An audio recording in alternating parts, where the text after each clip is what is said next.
और अब हमारे सामने तशरीफ ला रही हैं दुनिया की मशहूर तरीन बिजनेस वुमेन, जिन्होंने कभी हार नहीं मानी और हर मुश्किल का डटकर सामना किया, लैला किरेमोग्लू।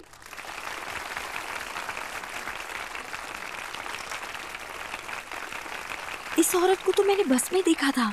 नहीं यार, इसका चेहरा मिल रहा होगा। जिंदगी में बड़ा इंसान बनने के लिए मुश्किलें भी उतनी ही बड़ी झेलनी पड़ती हैं। खुद के लिए लैला होना, आयशा होना, पिनार या फातिमा होना जरूरी नहीं। उसकी एक ही वजह काफी है, औरत होना। इसलिए एक औरत होने के नाते अपनी रोशनी को कभी ना बुझने दीजिएगा। लोग आपको कैंडल बोलेंगे कि क्या है इसकी लाइट में, ये तो एक फूंक से बुझ जाएगी। शायद तुम कभी गैस लैंप भी बन जाओ, गैस खत्म होने पे वो भी बुझ जाएगा। लैंप शेड बनोगी तो उसकी भी एक उम्र है, यकीनन उसने भी एक दिन खत्म होना है। सो फ्रेंड्स, तुम लोग बनो सूरज की रोशनी। पता है क्यों? क्योंकि कैंडल बनोगी तो माचिस के लिए, गैस लैंप बनोगी तो पेट्रोल के लिए, और लैंप शेड के लिए इलेक्ट्रिसिटी की जरूरत पड़ेगी तुम्हें। लोग कहेंगे कि तुम मेरी वजह से हो, मेरे बगैर तो तुम कभी कामयाब नहीं हो सकती। तुम लोग सूरज की रोशनी बनो और फिर अपनी रोशनी की चमक से किसी को भी फायदा उठाने की इजाजत हरगिज मत देना। मेरी बात खास तौर पर नौजवानों के लिए है। उम्र तो मेरी भी ज्यादा नहीं, लेकिन आप लोगों के करियर का तो अभी स्टार्ट है। हर चीज, हर इंसान तुम्हारी जिंदगी में आर्जी है।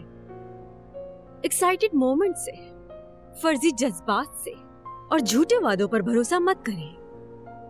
ये चीजें तुम्हें रास्ते से, मुस्तकबिल से और रोशनी से दूर कर देंगी, क्योंकि वो तो एक दिन चले जाएंगे, लेकिन तुम्हें जरूर अंधेरे में छोड़ जाएंगे। हाँ, इजाजत मत देना।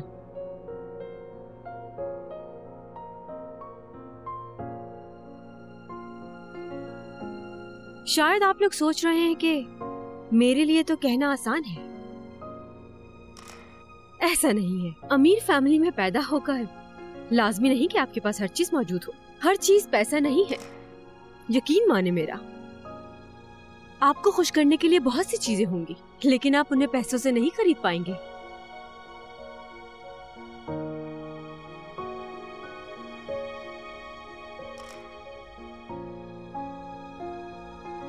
मत भूलना, अभी हम सिर्फ रोशनी हैं, साथ मिलकर हम धूप बन सकते हैं। हम सब में छोटे मोटे डिफरेंसेस होना नॉर्मल बात है।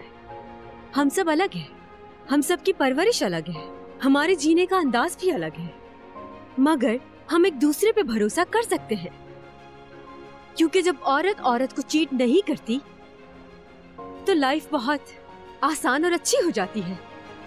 बहुत शुक्रिया आप सबका।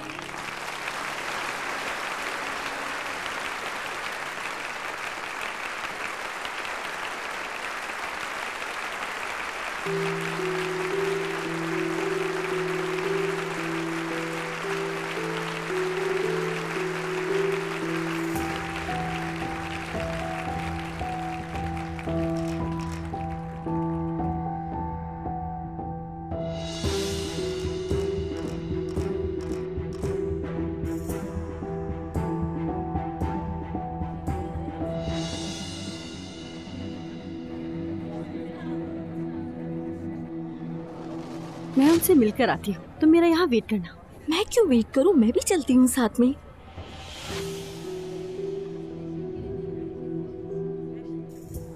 मिलकर खुशी हुई आपसे।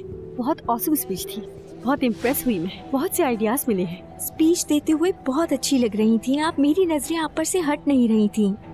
शुक्रिया आपका। दरअसल मैं शुरू में नोट्स बना रही थी, लेकिन बाद में मैं इतना गुम हो गई थी कि मैं नोट्स बनाना ही भूल गई।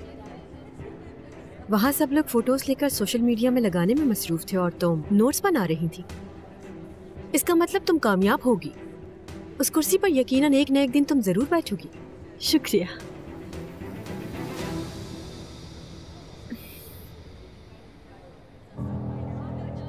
आप लोग प्लीज यहाँ बैठ जाएं। उम्मीद है आपको कॉन्फ्रेंस अच्छी लगी होगी।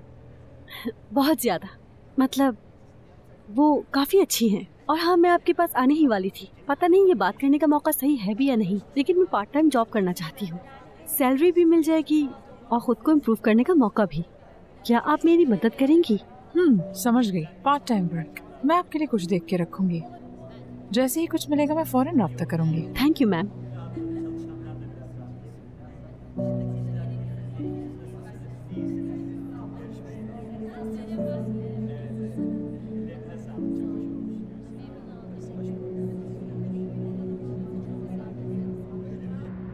अरे बाहर रुक भी जाओ, तुमने मेरे हाथ में दर्द कर दिया। सॉरी मेरी जान, मैं क्या करूँ, ये जूता बहुत तंग है। तो फिर मत पहना करो ना मेरी जान। होटल बहुत अच्छा था इसलिए पहन लिए। तो तुमने इस वजह से पहने? आओ मैं तुम्हें घर छोड़ दूं। आप जहमत ना कीजिए, हम खुद चले जाएंगे। शुक्रिया। अरे बहुत शुक्रिया, कसम से आपने हमारा टाइम बचा लिया।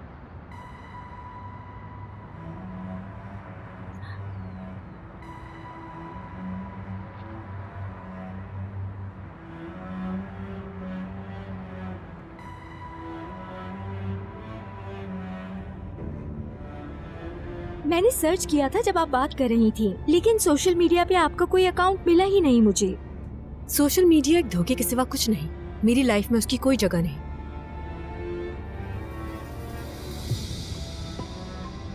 हम यहाँ कॉर्नर पर उतर जाते हैं, यहाँ पे काफी टैक्सीज मिल जाती हैं, हम चले जाएंगे। तुम्हें नजर नहीं आ रहा मेरे पैर का क्या हाल हो गया है? कुछ नहीं होता बाहर। कहाँ जाना है तुम लोगों ने? कदी कोई। हम भी कदी कोई जा रहे हैं। नहीं, मैंने इस वजह से नहीं बोला। आप सच में जहमत कर रही तुम हैं। चुप नहीं रह सकती हो क्या?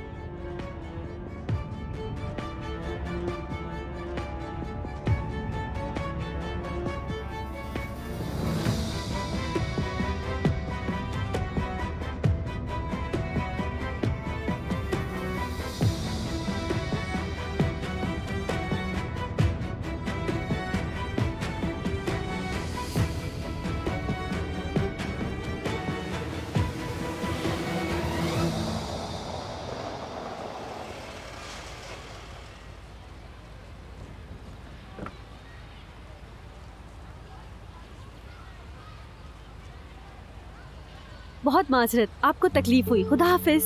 आप चलिए हमारे साथ कॉफी पीने। फिरोजे का घर यहीं पास में है।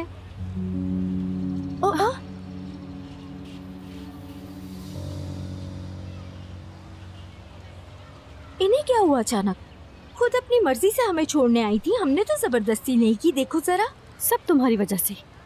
तुम्हें तो बहुत अच्छा लग रहा था, एकदम से चढ़ गई थी उसकी कार में जैसे कि बहुत एक्साइटेड हो। पूरे रास्ते तुम बोलती ही रही। तुम्हारे चक्कर में तो बस के लिए वेट करना पड़ता। कम से कम ये तेवर तो नहीं सहने पड़ते। अजीब सी ही औरत थी, ना तो उसके सामने हंस सकते थे, ना ही कुछ बोल सकते थे। कुछ अजीब ही थी। स्पीच देते वक्त तो बिल्कुल ऐसी नहीं लग रही थी। हो सकता है अच्छी इंसान हो, वैसे भी उसने हमें अपनी कार में बिठाया था। गिर जाओगे। जाओ अपना खेल खेलो। चलो चलो, बाय बाय। मुझे लगता है उसके इर्द गिर्द उसके ही जैसे लोग होते होंगे। यू लेकिन है कूल।